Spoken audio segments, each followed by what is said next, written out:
and beautiful story.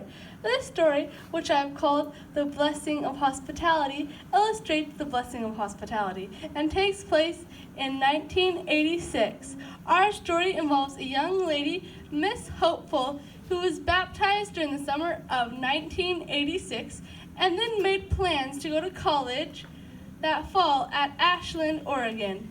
Miss Hopeful grew up in the farm country west of Portland and had never been to Ashland, Oregon before, and did not know a single person in Southern Oregon.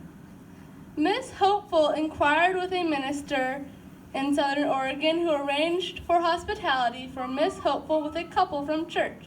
Scene 1 takes place at Grandma's house shortly before Miss Joyful embarked on her trip to Ashland.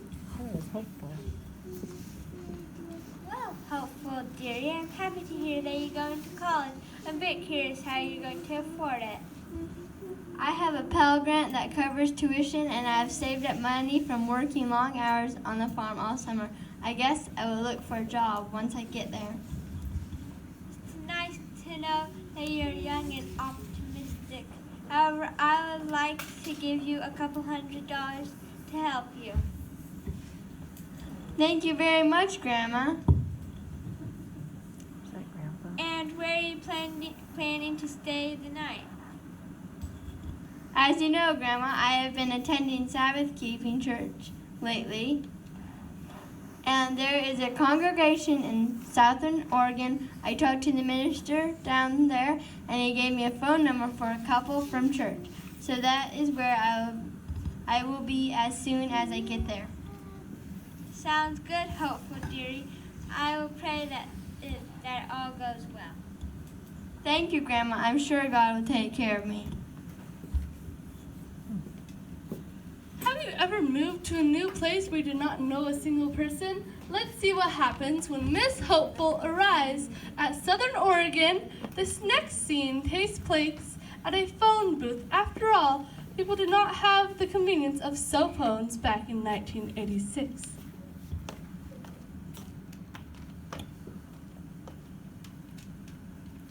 I'm sure I must have a cord somewhere in here. Ah, yes, here's one.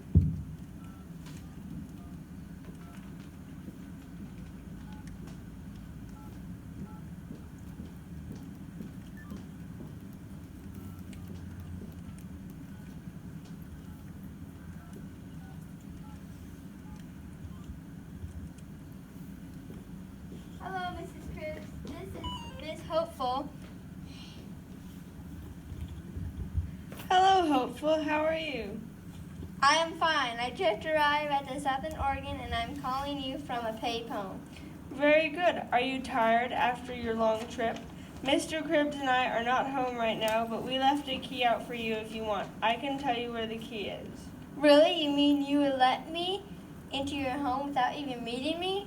Of course. Church people are like family to me. That is so nice to hear. Thank you, but since it is the middle of the afternoon, I think I will hop over to Ashland and look around. You know, until today, I have never been south of Roseburg. As you wish. We look forward to seeing you later. If for some reason you want to go to the house before we get home, I would be happy to tell you where to find the key. Thank you. I wasn't expecting such kindness. Goodbye for now.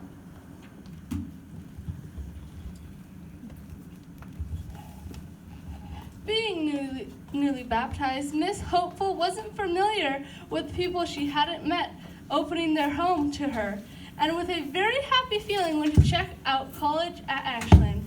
That afternoon, Miss Hopeful toured the campus and found a room for rent sign and talked to the landlord.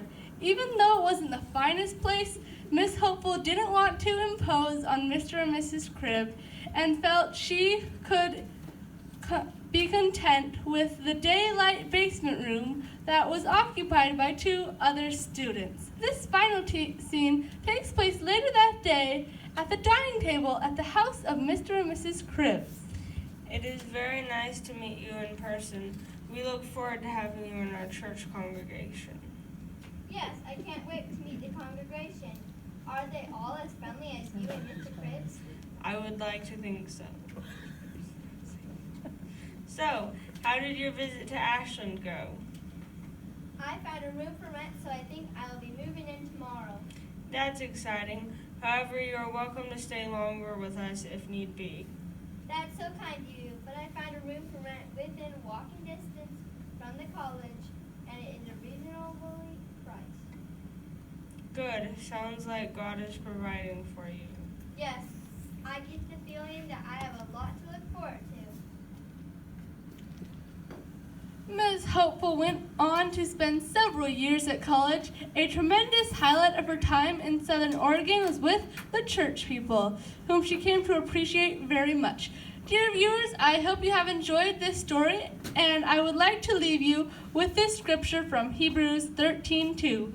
Do not neglect to show hospitality to strangers, for thereby some have entertained angels unawares.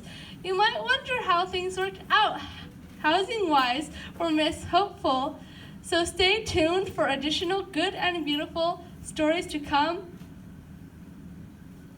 to find out more about how God blessed Miss Hopeful during her college years at Southern Oregon.